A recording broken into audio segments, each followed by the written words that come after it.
A Study in Scarlet by Sir Arthur Conan Doyle. Part 1, Chapter 7. Light in the Darkness. The intelligence with which Lestrade greeted us was so momentous and so unexpected that we were all three fairly dumbfounded. Gregson sprang out of his chair and upset the remainder of his whiskey and water. I stared in silence at Sherlock Holmes, whose lips were compressed and his brows drawn down over his eyes. "Stangerson, too," he muttered. "The plot thickens."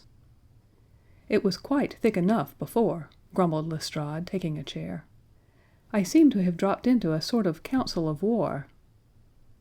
"Are you sure of this piece of intelligence?" stammered Gregson. "I have just come from his room," said Lestrade. "I was the first to discover what had occurred." "We have been hearing Gregson's view of the matter," Holmes observed. "Would you mind letting us know what you have seen and done?" "I have no objection," Lestrade answered, seating himself. "I freely confess that I was of the opinion that Stangerson was concerned in the death of Drebber. This fresh development has shown me that I was completely mistaken. Full of the one idea, I set myself to find out what had become of the secretary. They had been seen together at Euston Station about half-past 8 on the evening of the 3rd. At 2 in the morning Drebber had been found in the Brixton Road. The question which confronted me was to find out how Stangerson had been employed between 8:30 and the time of the crime, and what had become of him afterwards. I telegraphed to Liverpool, giving a description of the man and warning them to keep a watch upon the American boats. I then set to work calling upon all the hotels and lodging houses in the vicinity of Euston. You see, I argued that if Drebber and his companion had become separated, the natural course for the latter would be to put up somewhere in the vicinity for the night, and then to hang about the station again next morning. "They would be likely to agree on some meeting place beforehand," remarked Holmes. "So it proved. I spent the whole of yesterday evening in making inquiries entirely without avail. This morning I began very early, and at 8 o'clock I reached Halliday's private hotel in Little George Street. On my inquiry as to whether a Mr. Stangerson was living there, they at once answered me in the affirmative. 'No doubt you are the gentleman whom he was expecting,' they said. 'He has been waiting for a gentleman for 2 days.' 'Where is he now?' I asked. 'He is upstairs in bed. He wished to be called at 9.' 'I will go up and see him at once,' I said. It seemed to me that my sudden appearance might shake his nerves and lead him to say something unguarded. The Boots volunteered to show me the room. It was on the second floor, and there was a small corridor leading up to it. The Boots pointed out the door to me, and was about to go downstairs again when I saw something that made me feel sickish, in spite of my 20 years' experience. From under the door there curled a little red ribbon of blood, which had meandered across the passage and formed a little pool along the skirting at the other side. I gave a cry, which brought the Boots back. He nearly fainted when he saw it. The door was locked on the inside, but we put our shoulders to it and knocked it in. The window of the room was open, and beside the window, all huddled up, lay the body of a man in his nightdress. He was quite dead, and had been for some time, for his limbs were rigid and cold. When we turned him over, the Boots recognized him at once as being the same gentleman who had engaged the room under the name of Joseph Stangerson. The cause of death was a deep stab in the left side, which must have penetrated the heart. And now comes the strangest part of the affair. What do you suppose was above the murdered man? I felt a creeping of the flesh, and a presentiment of coming horror, even before Sherlock Holmes answered. "The word Rache, written in letters of blood," he said. "That was it," said Lestrade, in an awestruck voice, and we were all silent for a while. There was something so methodical and so incomprehensible about the deeds of this unknown assassin that it imparted a fresh ghastliness to his crimes. My nerves, which were steady enough on the field of battle, tingled as I thought of it. "The man was seen," continued Lestrade. "A milk boy, passing on his way to the dairy, happened to walk down the lane which leads from the mews at the back of the hotel. He noticed that a ladder, which usually lay there, was raised against one of the windows of the second floor, which was wide open. After passing, he looked back and saw a man descend the ladder. He came down so quietly and openly that the boy imagined him to be some carpenter or joiner at work in the hotel. He took no particular notice of him, beyond thinking in his own mind that it was early for him to be at work. He has an impression that the man was tall, had a reddish face, and was dressed in a long, brownish coat. He must have stayed in the room some little time after the murder, for we found blood-stained water in the basin where he had washed his hands, and marks on the sheets where he had deliberately wiped his knife. I glanced at Holmes on hearing the description of the murderer which tallied so exactly with his own. There was, however, no trace of exultation or satisfaction upon his face. "Did you find nothing in the room which could furnish a clue to the murderer?" he asked. "Nothing. Stangerson had Drebber's purse in his pocket, but it seems that this was usual, as he did all the paying. There was 80-odd pounds in it, but nothing had been taken. Whatever the motives of these extraordinary crimes, robbery is certainly not one of them. There were no papers or memoranda in the murdered man's pocket, except a single telegram, dated from Cleveland about a month ago, and containing the words, 'J.H. is in Europe.' There was no name appended to this message." "And was there nothing else?" Holmes asked. "Nothing of any importance. The man's novel, with which he had read himself to sleep, was lying upon the bed, and his pipe was on a chair beside him. There was a glass of water on the table, and on the windowsill a small chip ointment box containing a couple of pills." Sherlock Holmes sprang from his chair with an exclamation of delight. "The last link!" he cried exultantly. "My case is complete." The two detectives stared at him in amazement. "I have now in my hands," my companion said, confidently, "all the threads which have formed such a tangle. There are, of course, details to be filled in, but I am as certain of all the main facts from the time that Drebber parted from Stangerson at the station up to the discovery of the body of the latter as if I had seen them with my own eyes. I will give you a proof of my knowledge. Could you lay your hand upon those pills?" "I have them," said Lestrade, producing a small white box. "I took them and the purse and the telegram, intending to have them put in a place of safety at the police station. It was the merest chance my taking these pills, for I am bound to say that I do not attach any importance to them." "Give them here," said Holmes. "Now, doctor," turning to me, "are those ordinary pills?" They certainly were not. They were of a pearly gray color, small, round, and almost transparent against the light. "From their lightness and transparency, I should imagine that they are soluble in water," I remarked. "Precisely so," answered Holmes. "Now, would you mind going down and fetching that poor little devil of a terrier which has been bad so long, and which the landlady wanted you to put out of its pain yesterday?" I went downstairs and carried the dog upstairs in my arms. Its labored breathing and glazing eyes showed that it was not far from its end. Indeed, its snow-white muzzle proclaimed that it had already exceeded the usual term of canine existence. I placed it upon a cushion on the rug.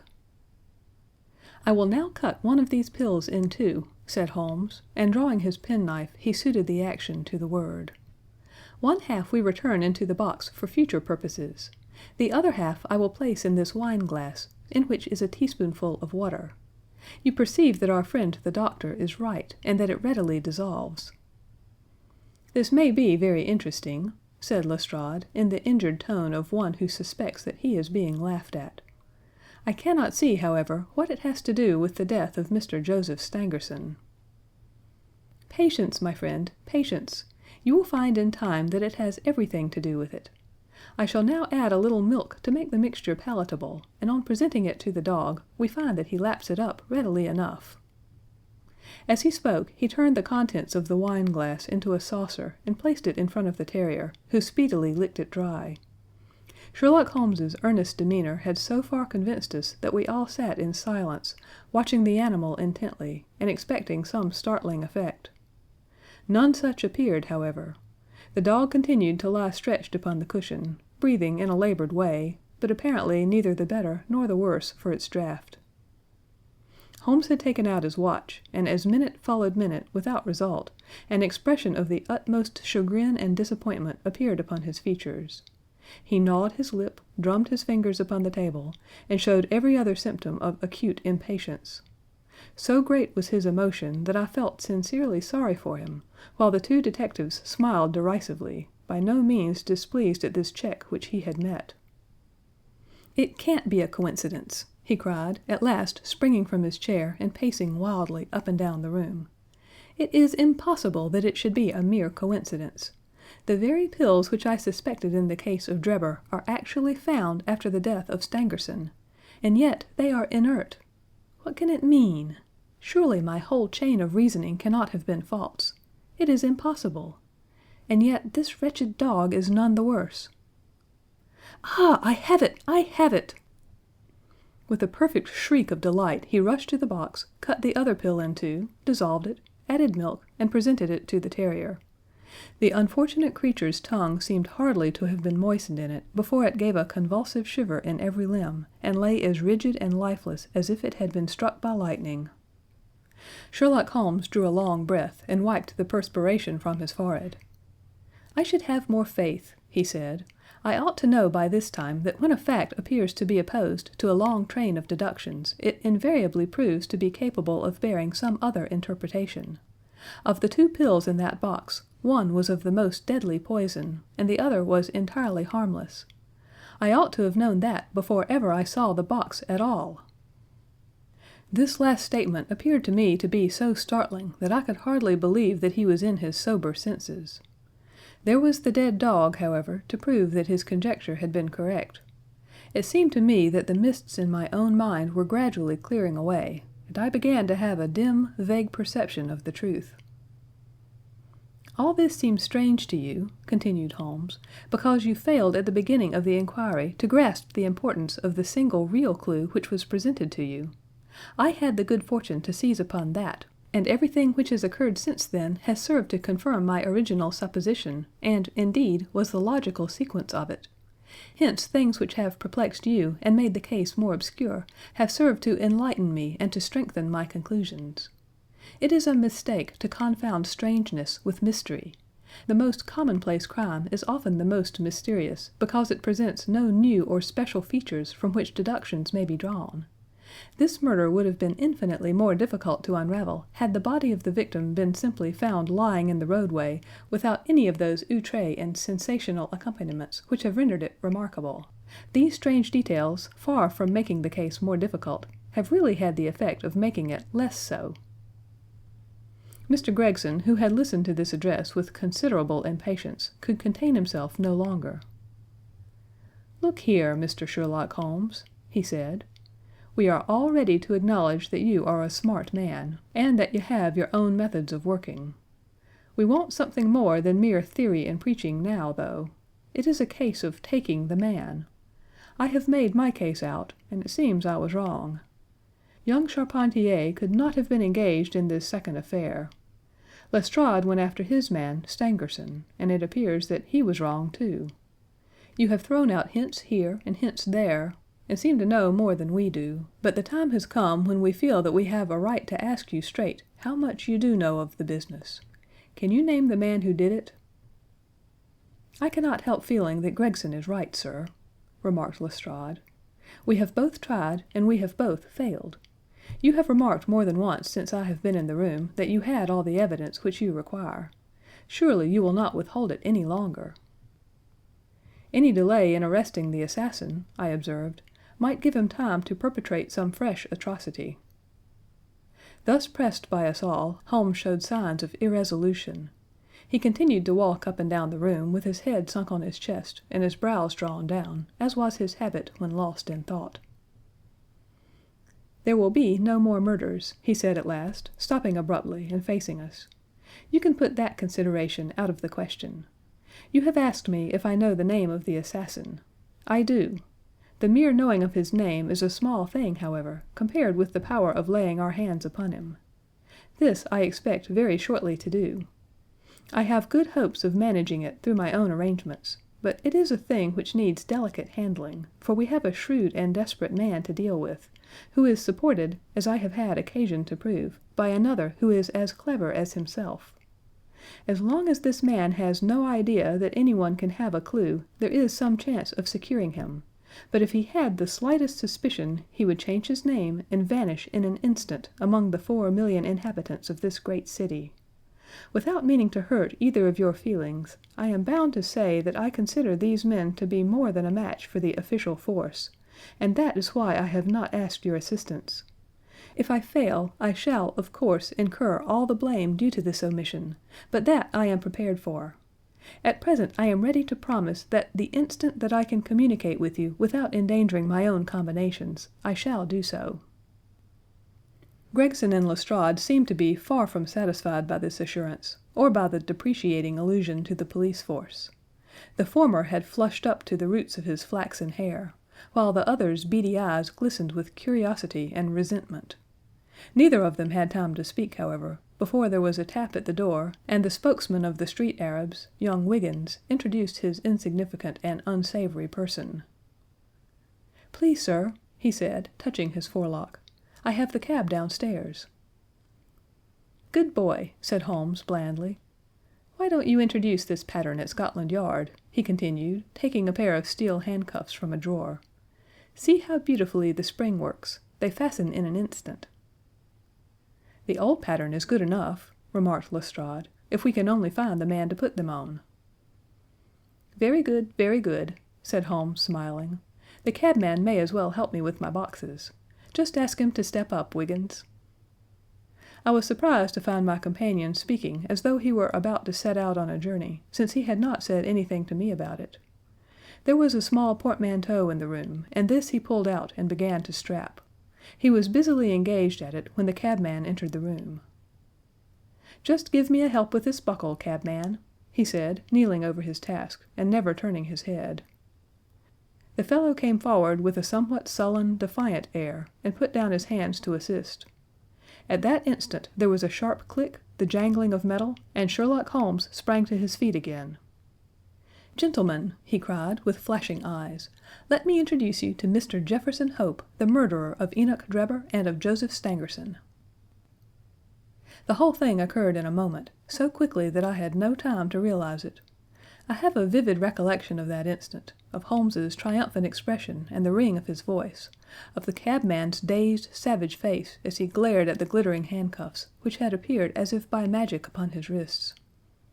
For a second or two we might have been a group of statues. Then, with an inarticulate roar of fury, the prisoner wrenched himself free from Holmes's grasp, and hurled himself through the window.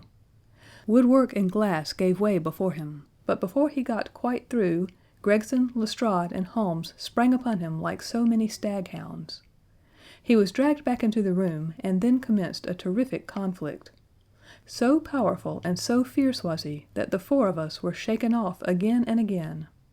He appeared to have the convulsive strength of a man in an epileptic fit. His face and hands were terribly mangled by his passage through the glass, but loss of blood had no effect in diminishing his resistance. It was not until Lestrade succeeded in getting his hand inside his neckcloth and half strangling him that we made him realize that his struggles were of no avail, and even then we felt no security until we had pinioned his feet as well as his hands. That done, we rose to our feet, breathless and panting. "We have his cab," said Sherlock Holmes. "It will serve to take him to Scotland Yard.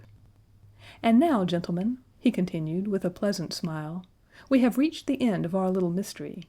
You are very welcome to put any questions that you like to me now, and there is no danger that I will refuse to answer them." End of Part 1, Chapter 7.